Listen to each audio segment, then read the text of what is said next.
they've made legends of its winners. After 13 days, the Tour is in its playground. Let battle begin.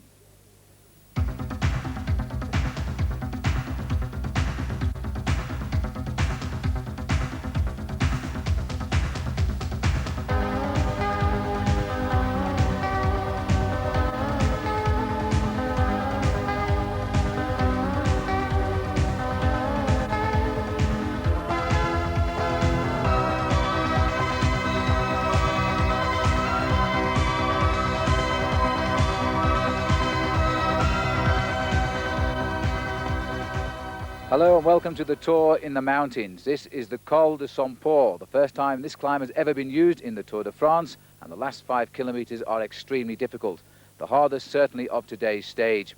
Now this mountain forms the bridge between France and Spain, and I guess by the end of these 2 days in the mountains here, we should know a lot of the names at the top of the classification. It's only a question of knowing which order they'll be in. This is the overall situation this morning at the start in Pau. In the yellow jersey, Greg LeMond, and 51 seconds behind him, the sprinter Abdou Japarov. In third place, and there'll be a lot of support today for Miguel Indurain, 2 minutes 17 seconds to make up on Greg LeMond.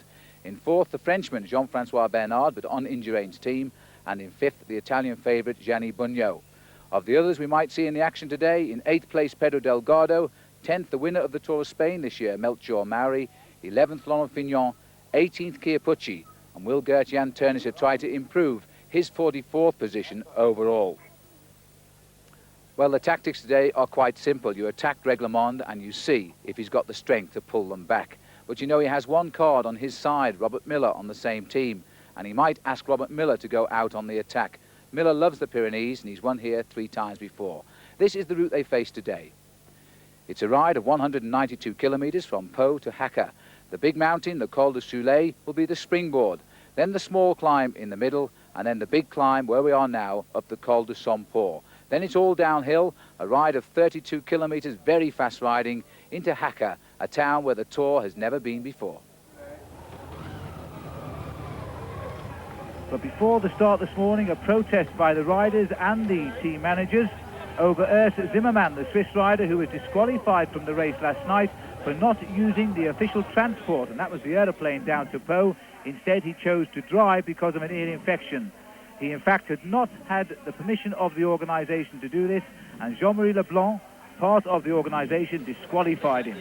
The riders felt this was very, very hard indeed. They refused to start this morning for half an hour, and in fact, Urs Zimmermann reinstated in the race, pending an appeal tonight to the organisation.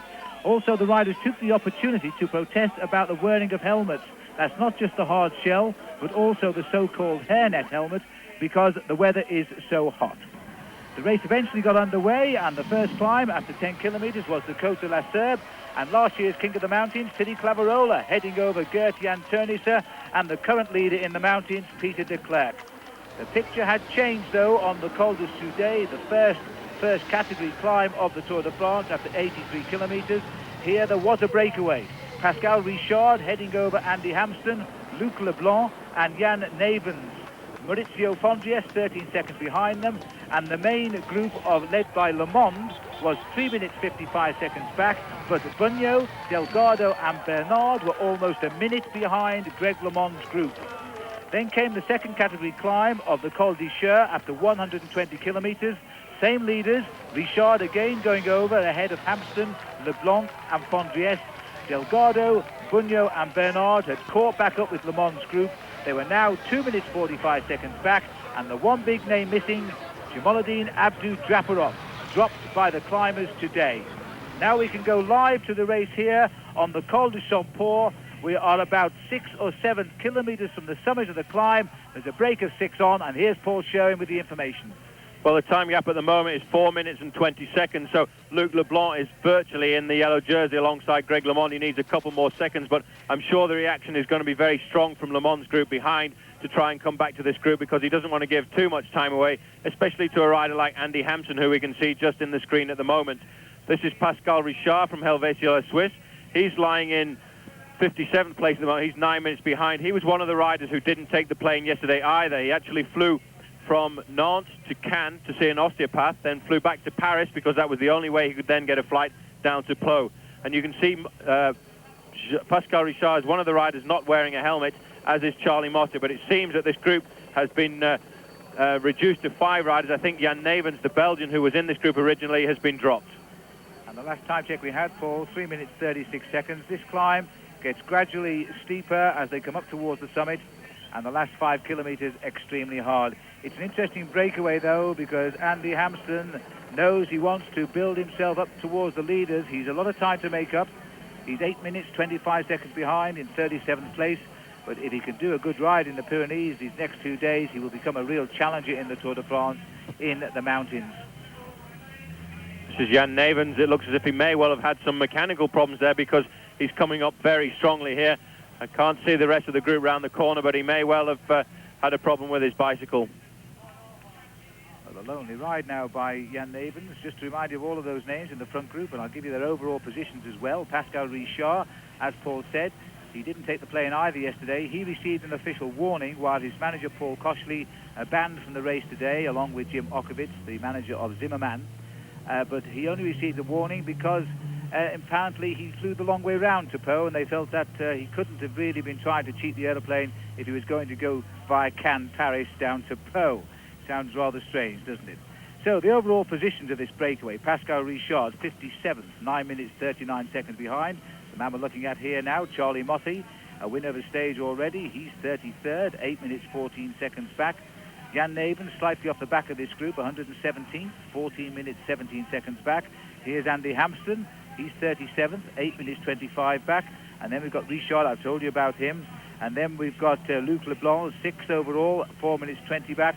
Maurizio Fondriest, 21st, 6 minutes 38 seconds back. So Luc Leblanc, in only his second Tour de France now, Paul, has an awful lot to gain today. Well, he does. He's a very good rider as well. He's always promised to be a good rider, and I think with Cyril Guimard and Laurent Fignon separating their ways at the end of the year, Luc Leblanc could be the #1 man in the Castorama team.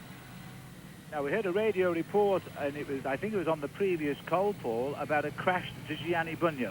Well, Gianni Bugno was having a few problems there. He did crash, and I think he's back in the main group. I'm still waiting to get confirmation over the radio on that.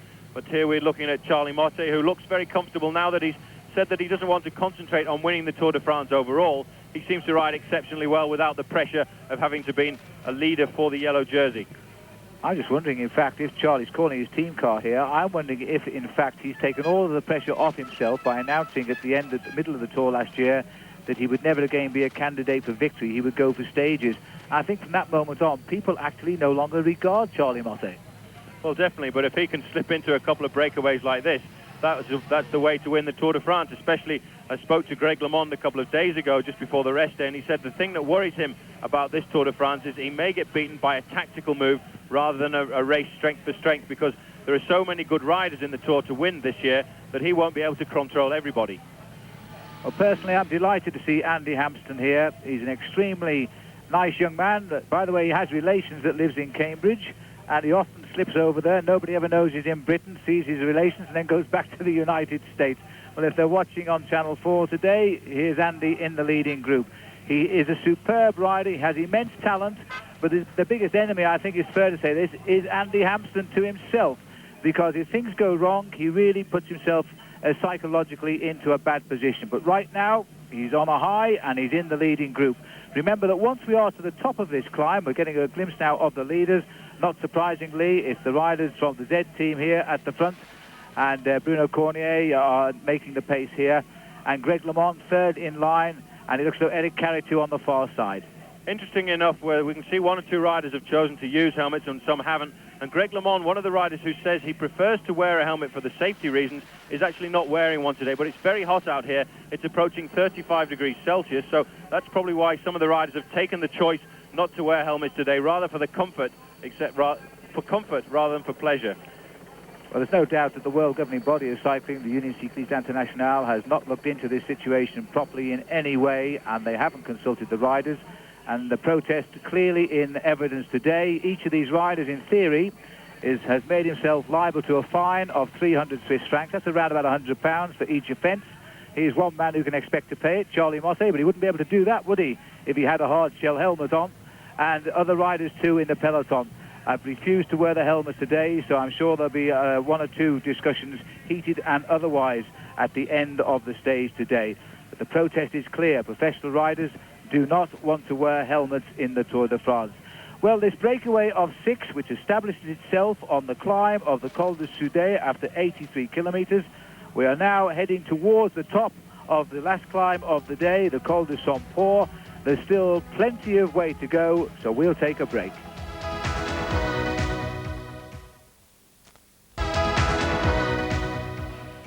So we're coming up towards the top of the climb now for the leader. These are the two chasers in the saddle, 4 hours 41. What has happened in the last couple of kilometers is that Luc Leblanc has broken clear.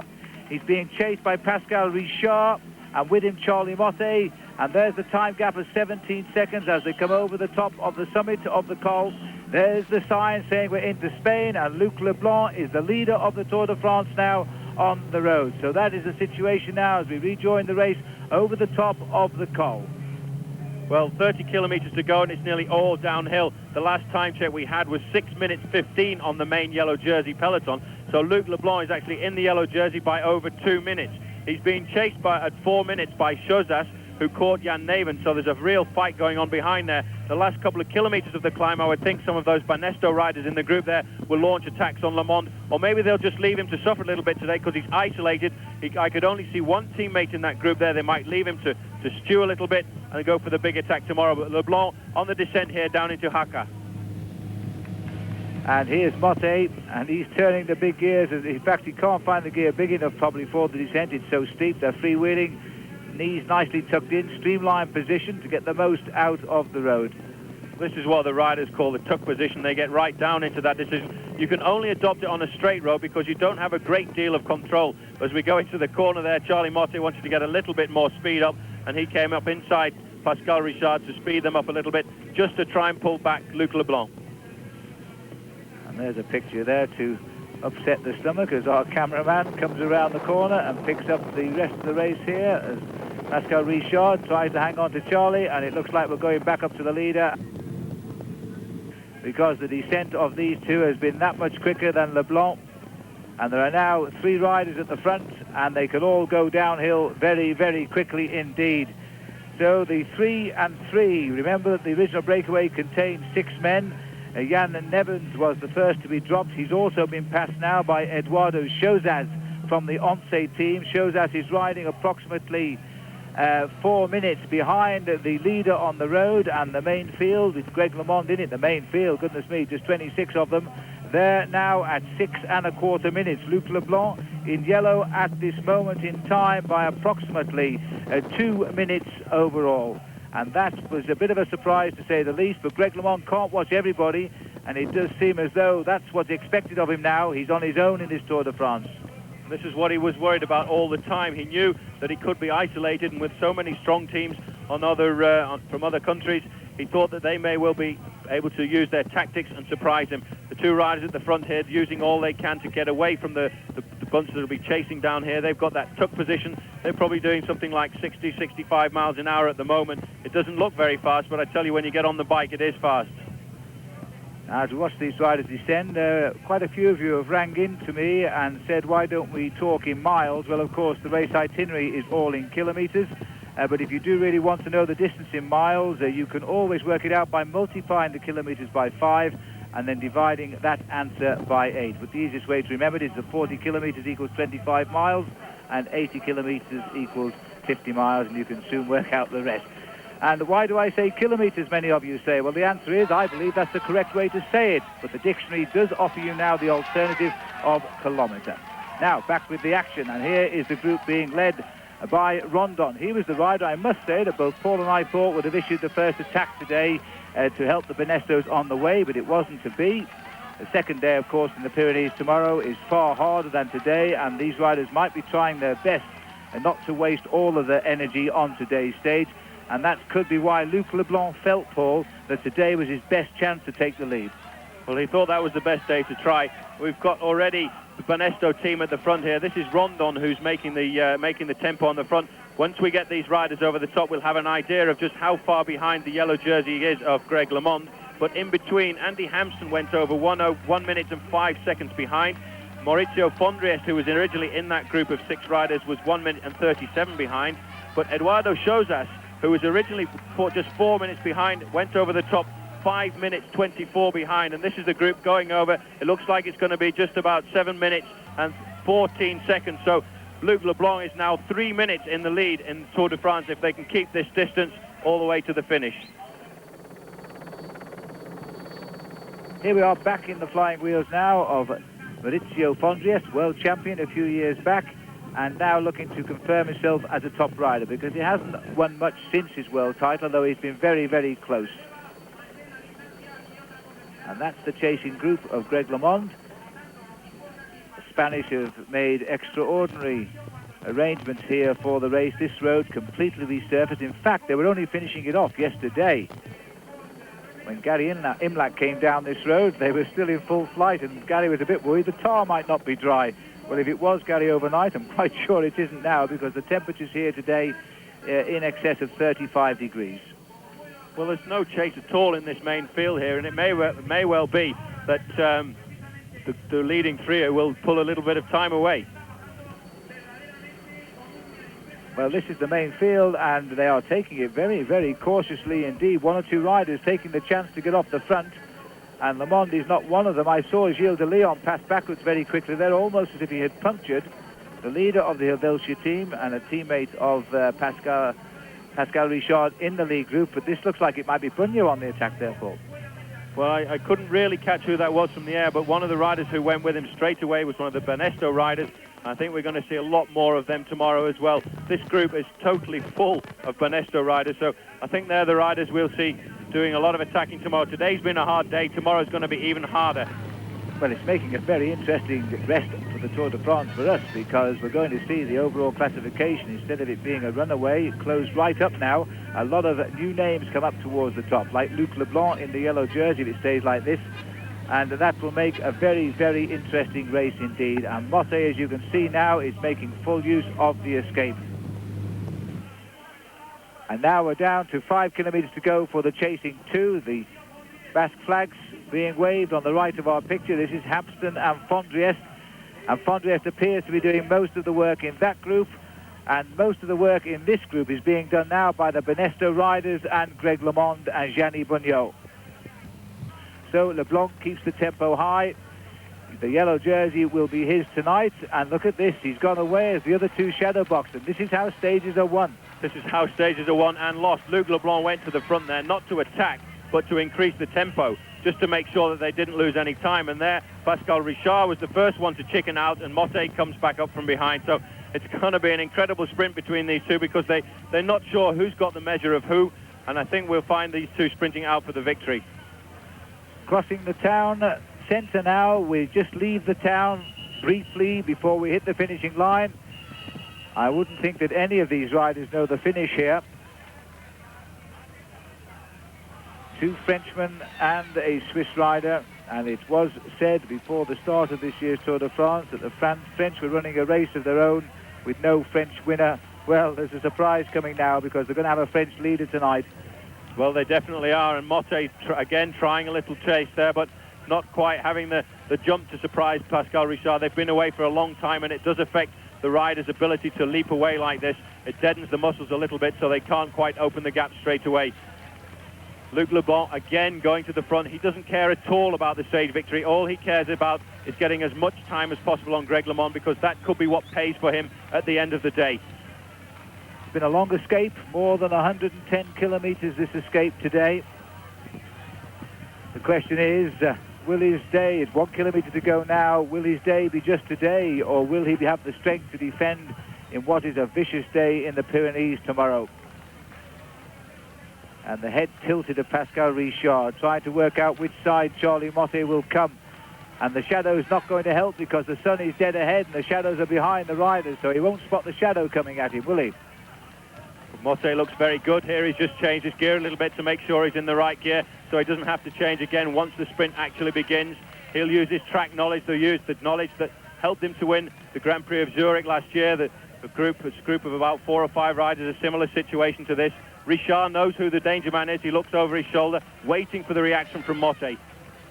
Leaving a lot of space on the left there I suspect that Charlie will dive for the left if he gets the chance, because it appears that Pascal is continually looking to his right. He'll wait for the moment, and then he'll go. LeBlanc is going to have to open up the sprint. Now we go for the front shot. LeBlanc really doesn't want to be bothered with the sprint, I don't feel. He'll finish third, I'm sure. Richard is now going to go, and he's going to try and take Charlie Motte from the front, but Motte has a perfect lead out here, right in the slipstream of Pascal Richard. Now Motte comes to win number 2 in the Tour de France, but Richard is lasting well, and right on the line he gets it. Well judged sprint indeed. Charlie Motte gets his second stage win of the Tour de France, and that is equaling that of Abdou Japarov. And in second place now we have Pascal Richard.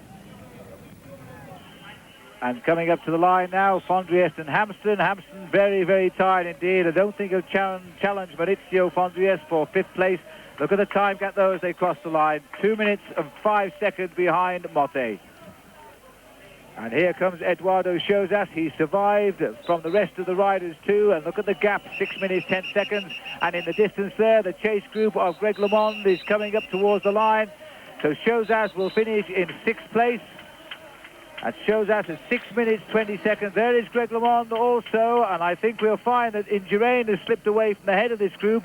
He jumped away from the lead group of Greg LeMond. There he is on the left, about 2 kilometers out. And Indurain going to nip a couple of seconds, but that's all today as the sprint starts behind him. And Greg LeMond staying in the center of that group. Miguel Indurain hanging on for 7th place today, but look at the time gap. They haven't pulled back very much at all in the last chase. 6 minutes, 49 seconds for Indurain.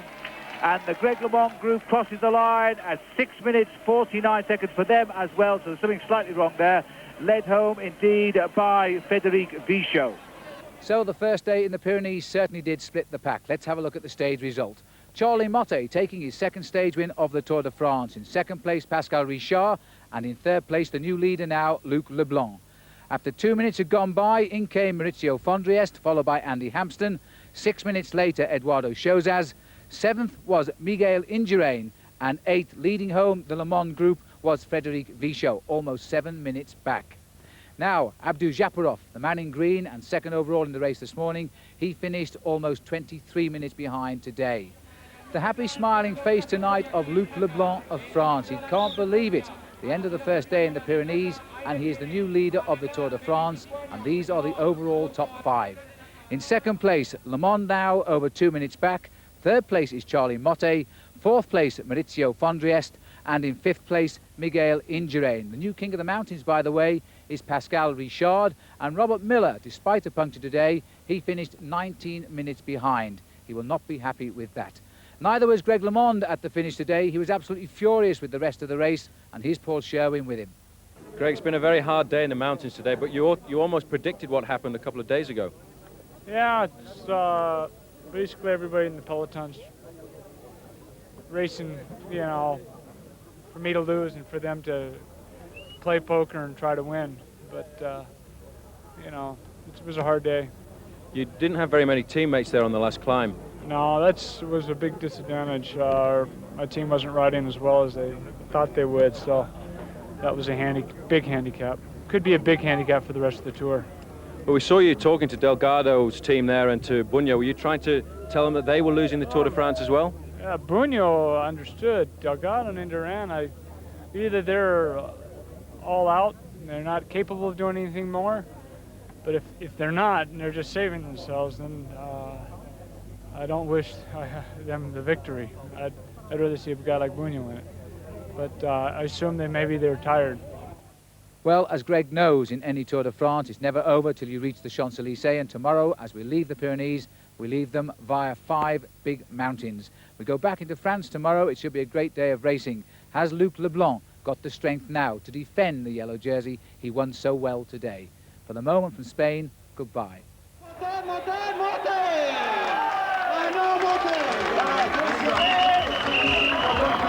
know